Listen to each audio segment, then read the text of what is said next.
Imagine yourself alone in a room, wondering if you could ever make it through the night.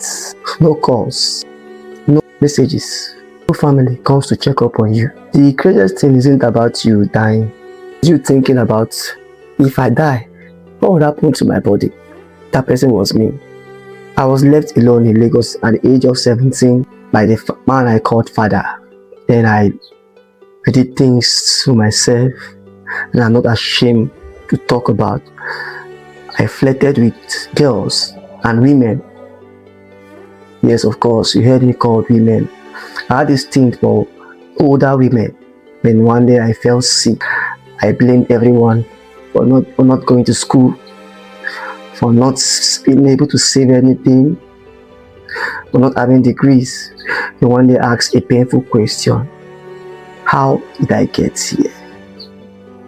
This takes me back to Kano before I became 13 and after I discovered the death of my siblings before I was born, and also my older brother who died shortly after we met.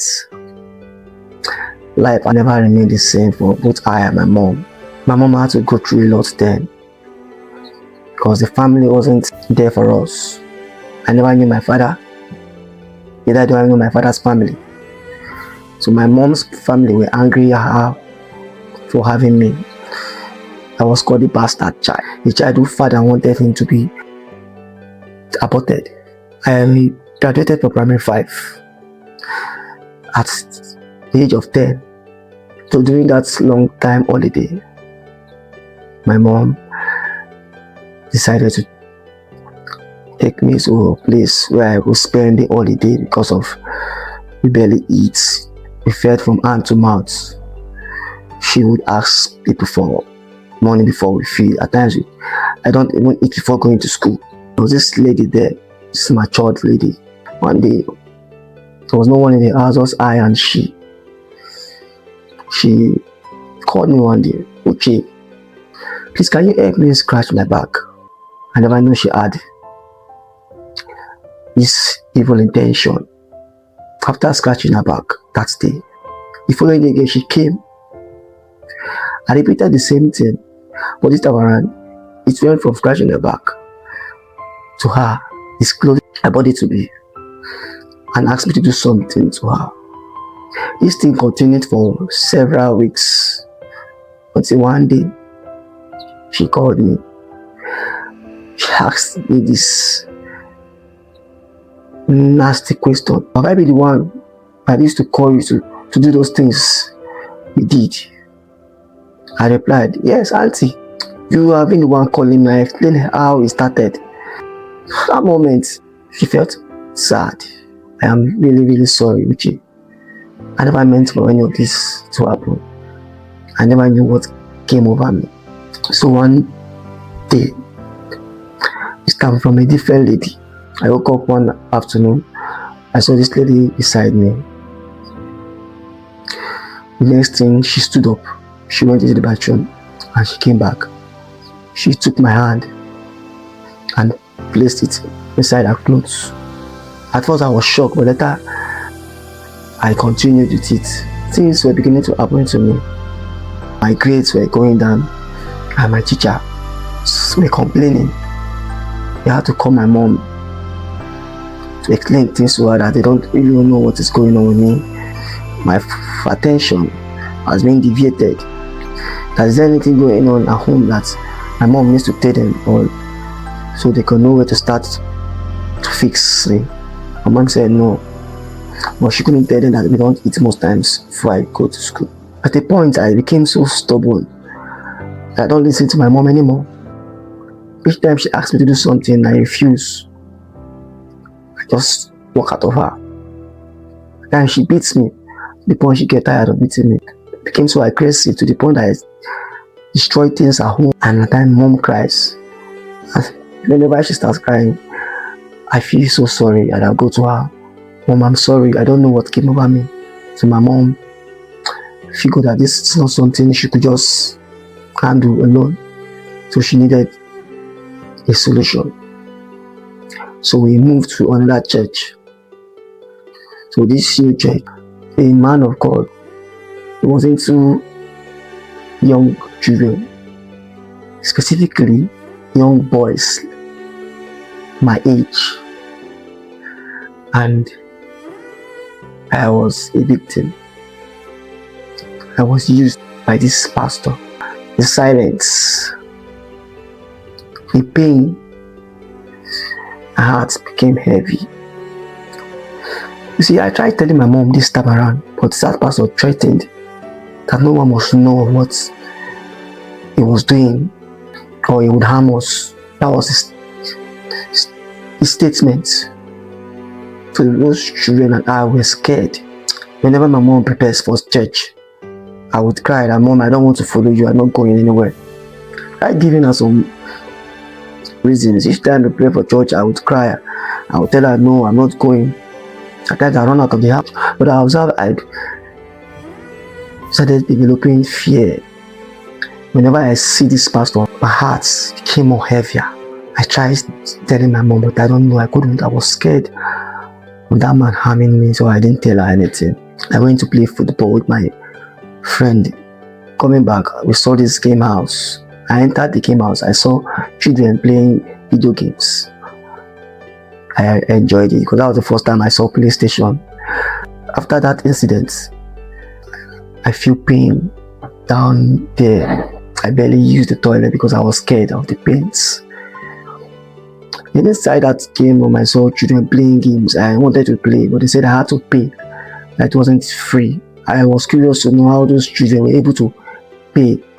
Then I asked one of them, and he said they usually work and they pay them for their service. So I pleaded to them that they should take me to that I also want to work. Luckily for me, I was accepted. We were into packaging of exercise book for schools. Our job is just to package them in nylon and seal them. That was all. And the man pays us. So from that morning, I was able to play game and also buy some stuff for me in school. But I discovered that my attention was shifting. Those things, those ladies and the man did to me were beginning to shift. The work was giving me joy, but my mom couldn't bear this anymore. One day in the church, they gave my mom this prophecy, this spiritual prophecy. If my mom doesn't want what happened to other kids from happening to me, that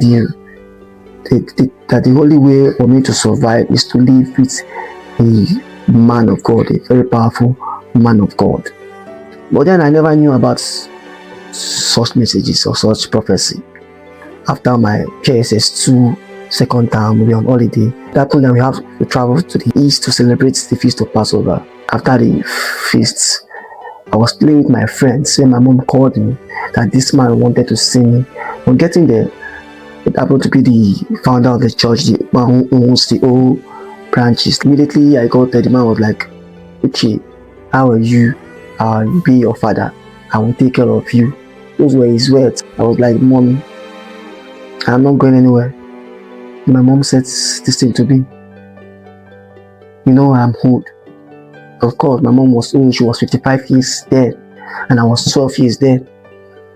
Don't I want a good education? Immediately I remember what that pastor did to me and how I finished out my sin.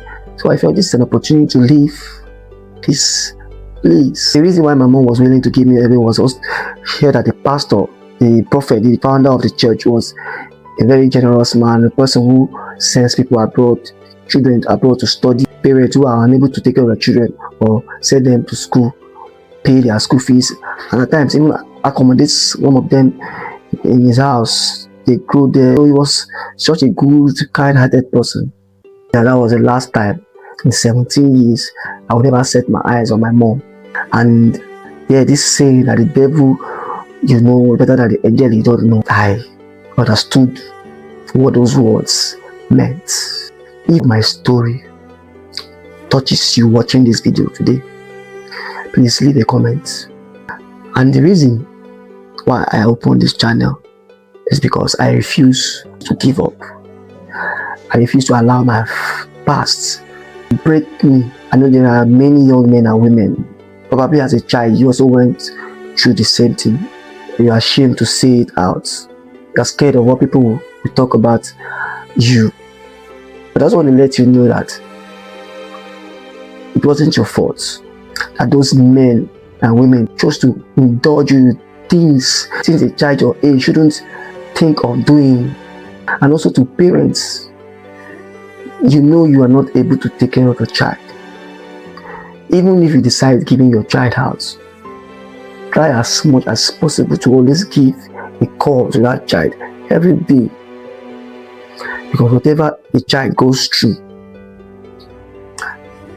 at that early age, it probably changes the course of that child's life entirely. And the living proof of that. Please share this video for those people out there who understand that life is not always rosy. Young boys, girls thinking that there is time. This is new starting afresh, starting over. I have put everything I have got in this channel. If you want to really know what happened to me in Lagos, how my life became more worse in my next episode, please subscribe and also click that bell so you will get notified whenever I drop a video. My name is Uche Moses from Nothing, and I'm just getting started.